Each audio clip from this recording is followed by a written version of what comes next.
Welcome back to the Nikki Clarke Radio Show. The show is about conversations that matter, transforming lives one story at a time, and we invite people from all walks of life to come on and share their heart stories, their stories of inspiration and upliftment. And I'm so excited to share this wonderful moment with you all. I have a phenomenal woman who is the co-founder of the Herbert H. Carnegie Future Aces Foundation, and she has served as its former executive director for 17 years. She's also an educational and life enrichment speaker, and she just recently republished the new edition of A Fly in a Pail of Milk, the Herb Carnegie story. Please welcome Bernice Carnegie. How are you doing today, Bernice? Well, I'm ecstatic. Oh, my gosh. This is a wonderful time in my life to be sharing some information about our family and our lives. And, you know, it can't get better than getting into your senior years and actually still having something that you can positively add to our communities. Absolutely, and you've done it so marvelously over the last few years, and I really look at you as an inspiration for me, and I just love to know a little bit about your background. So tell us how it all started. Well, are we talking about my background as when my grandparents came, or are we starting with me? How far back are we going? Well, maybe we're talking about, maybe a little bit about your father, who is a legend in himself, and then how it came to be that you were the co-founder of the Herbert H. Carnegie Future Aces Foundation. Well, my father was born in Toronto back in 1919, so we've just finished celebrating his 100th birthday. And his father came from Jamaica in 1912, so we have a long history in Toronto. And I was born at Old Mount Sinai Hospital in Yorkville, 3/4 of a century ago. And so I've seen a lot of changes in Toronto, and back in those days, I have to say, it was pretty different because we grew up in an all-white community in North York. I grew up in the same block that my father did. He bought property from his father back there on Empress Avenue down the street from Mallasman Square. Wow. And so, I was a struggling student. I wasn't the best of a student, and I was the only black student at the time. And it stayed like that until I actually went to a business college, later in my teens. And so I grew up very much like my mom and dad did. But the communities had not changed that much back then. But one of the things that I did do is end up working very closely with my father as I went into my mid-30s. I had married a wonderful Jamaican man who had built a beautiful home for me and my 3 children out in rural Newcastle. And that marriage, unfortunately, didn't take. And so I was in my mid-30s when all of a sudden I had to actually fend for myself and my 3 kids. And that's when my father and I rebonded again. He encouraged me, actually, to work with a company that he had been working with, Investors Group. And so it was going back to studying and taking exams and figuring things out because I had been a stay-at-home mom for 10 years. Right. And but when I became a financial advisor, it was interesting, too, because I was the only female in that office, female consultant in that office for 3 years. And my father was the first black consultant they had ever hired. Wow. And he was doing some pretty stunning stuff, for the first 23 years of his life in financial planning, he reached millionaire status, which was an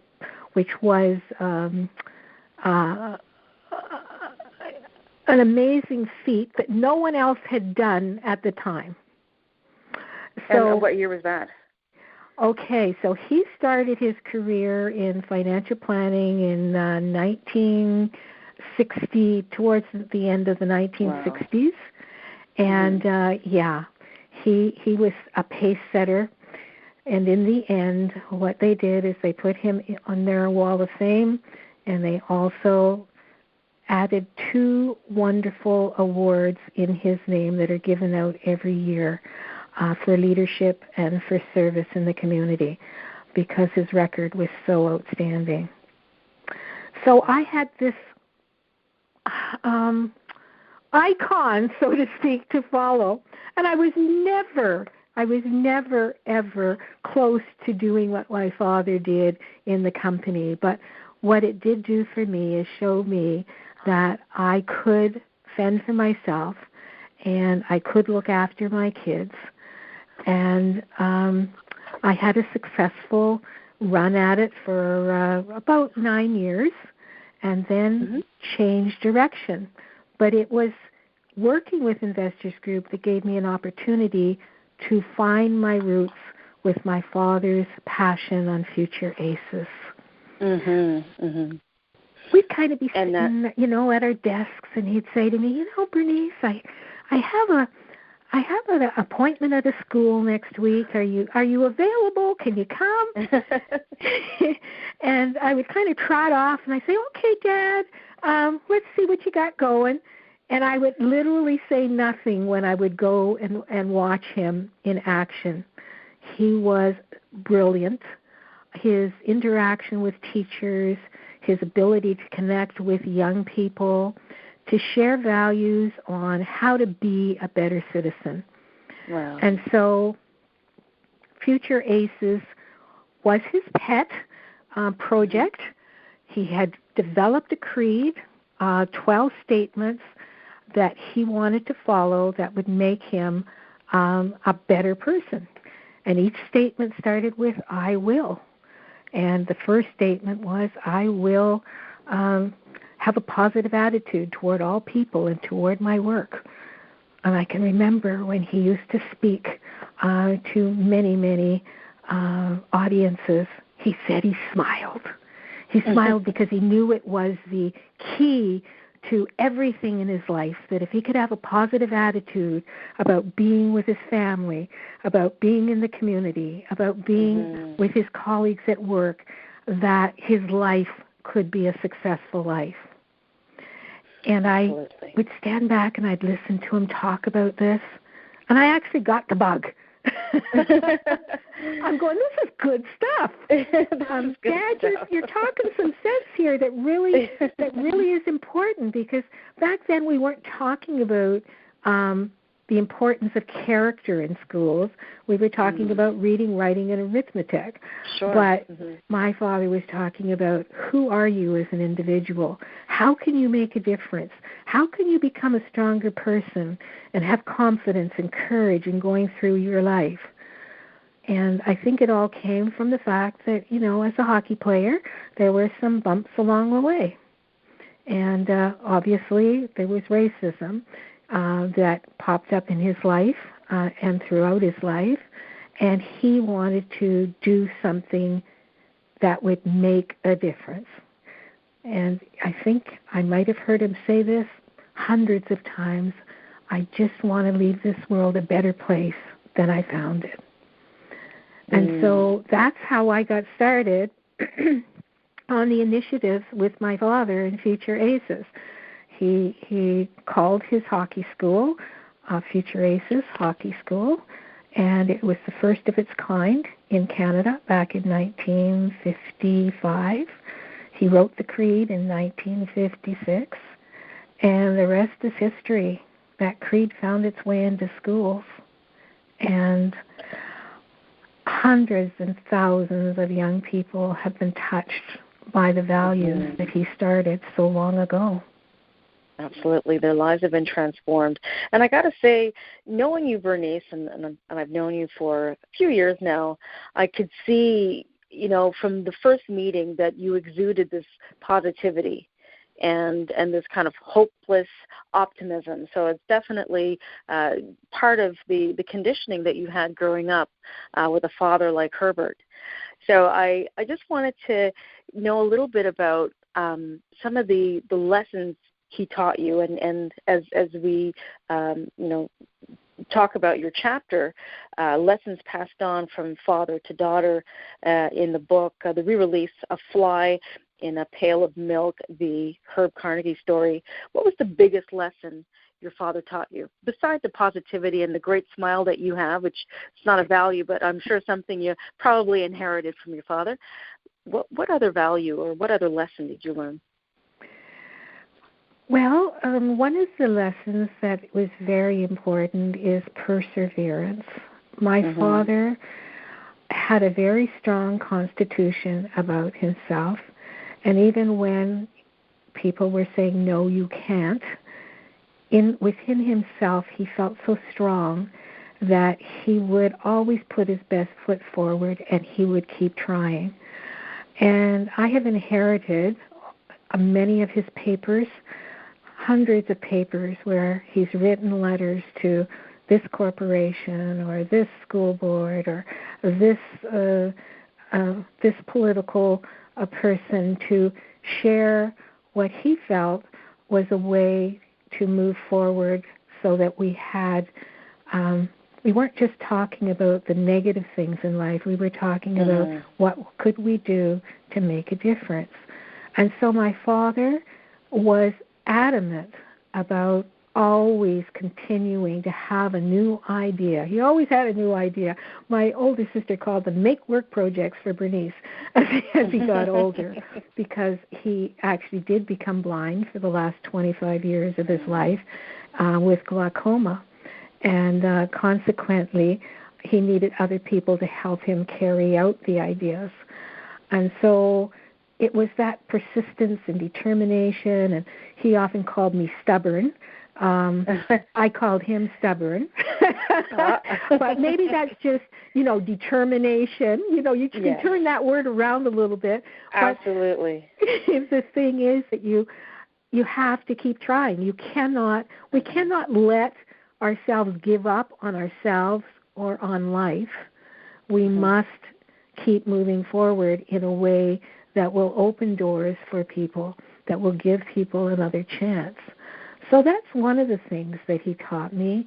The other thing is that I really have to hand it to my parents, because they were so giving, and they truly believed in giving back where they could. So they were staunch parents in the way of always being there for us, but they were there for the community too. And when I watched my parents as older adults, and my mother taking my father's arm when he wasn't able to see and leading him up the walk to another school to talk with kids and to share his views even though he couldn't see them, I just thought, you know what, he's special. He's special because he understands the importance of what we need to do. And that's how the foundation actually took another step. He wanted to make sure that in addition to going to schools, that he gave money, awarded money to young people who were also giving back to their communities. And so our foundation has given out over $860,000 in scholarships to young people all across Canada. And even though those kids may not have known what Future ACES was all about, and the concept of I will, and every sentence in my father's creed started with I will, not what somebody else is going to do for me, but what I'm going to do to help make those changes. We also honored those students who had that philosophy of doing things. And so many of those students were doing 1,000 hours of community service in their 4 years in high school, not just the 40 hours that is the prerequisite for getting their diploma. So we met some amazing young people. Yeah, it sounded like you mentored thousands of students, and I'm hearing that the one of the biggest driving forces of the creeds that your father developed was social responsibility. And to have that kind of ingrained in children, instilled in children at an early age, I think is very important in the world that we live in right now, that we take accountability for our actions instead of passing the buck, and what are we going to do in this world, and the life that has been given to us. So I really like that. Yes, and it was constant for him. So, the more I talk about him, the more impressed I am with my own father, and the more passion I have for wanting to carry on his ideals. I mean, it was a wonderful thing to actually see the community saw what he was doing and gave him a little pat on the back as he was going along. He actually was inducted into 13 Halls of Fame. Wow. He received 8 medals for community service, including the Order of Canada. He has a school named after him. He has an arena named after him. And he's actually a real-life comic book character in 2 special issues of Spider-Man. So, it's kind of funny when you look back, and that's just a little teensy bit of his life. I mean, he was also this amazing golfer. I think he's the only black Canadian to have won 24 golf championships and 2 senior titles. I didn't know that. Yeah, I had no idea. He was a phenomenal golfer. And so I think his awards in golfing were even greater than his awards in hockey. Bernice, I would love for people listening, and we have a number of listeners from the United States. Can you share a little bit about your father's rise to fame through hockey, and maybe a couple of the challenges that he had to overcome to lay the path for this wonderful movement that he created? Well, yes, he chose an unusual career for a black man.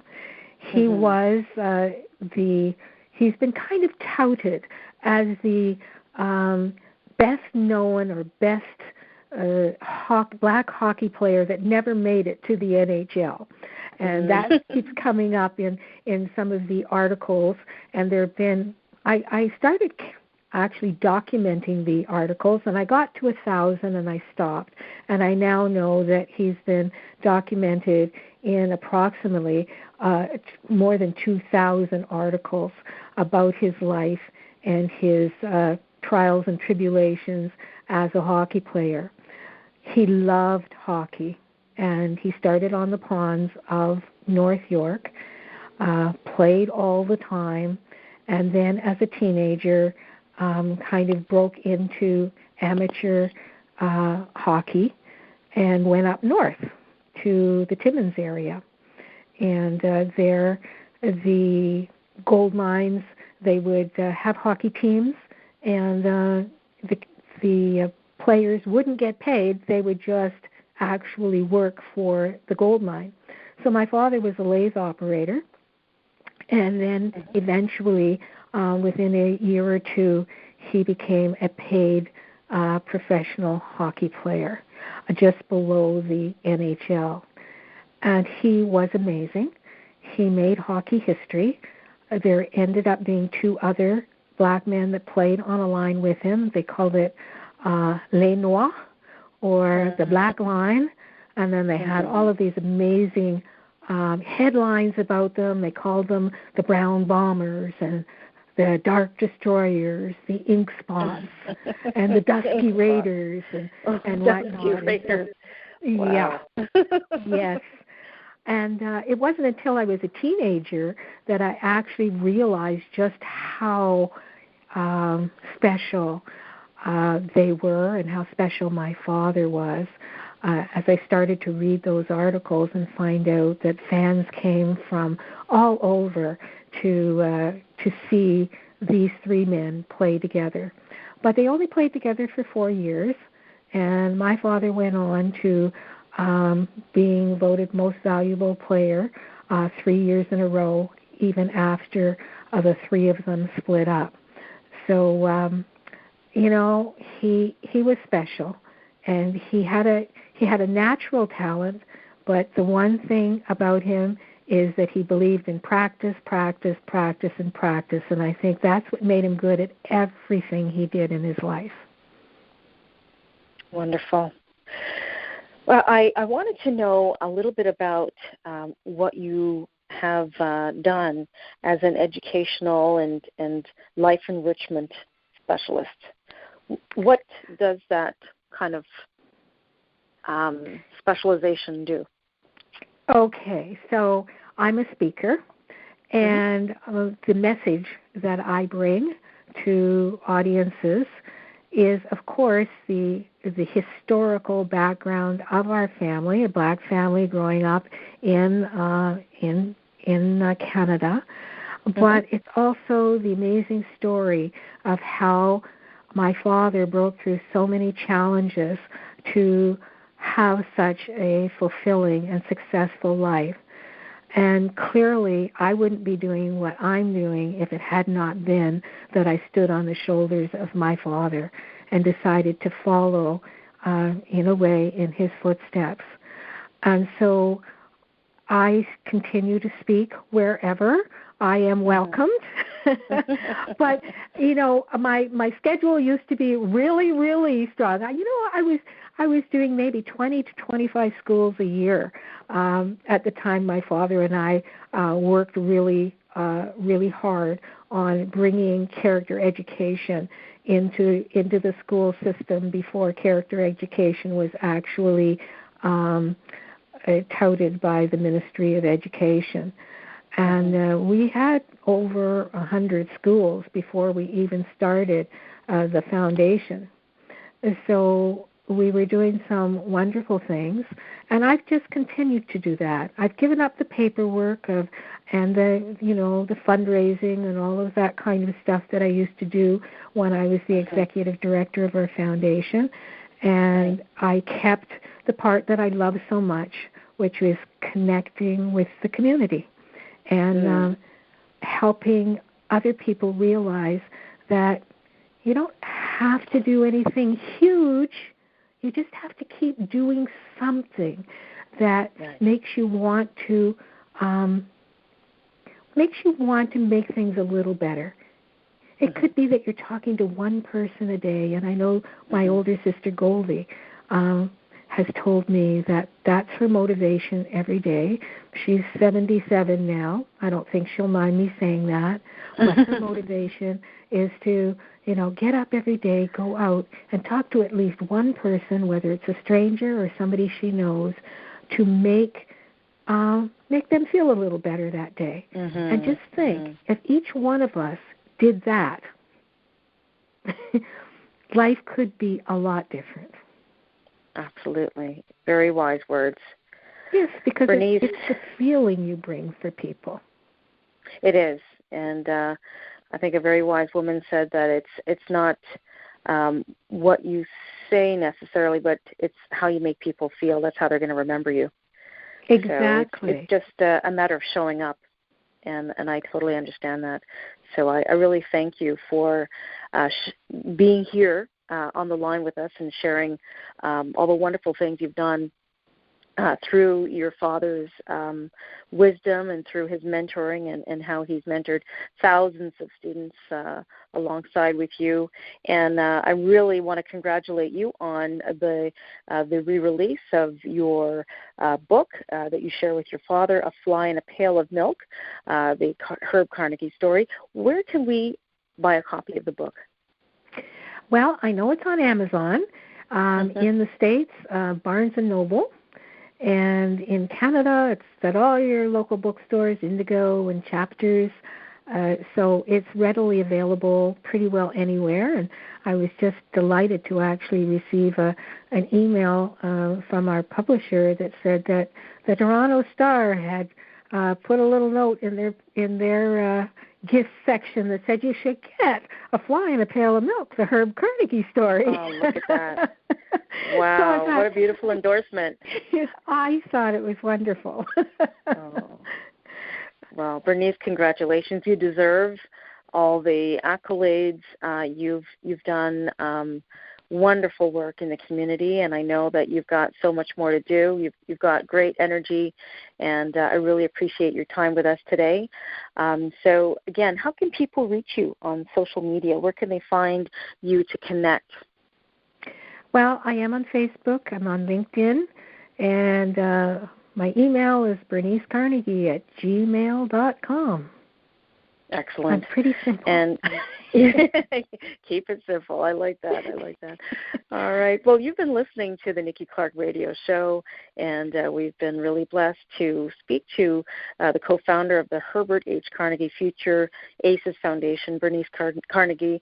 She also released a book with her father, A Fly in a Pail of Milk, the Herb Carnegie story. So go out. It's online on Amazon, and also you can reach out to her on LinkedIn to connect with her one-on-one to see maybe she's going to be appearing anywhere. I think I saw you on The Social the other day on CTV, and then there was something else. Is there another book signing coming up soon?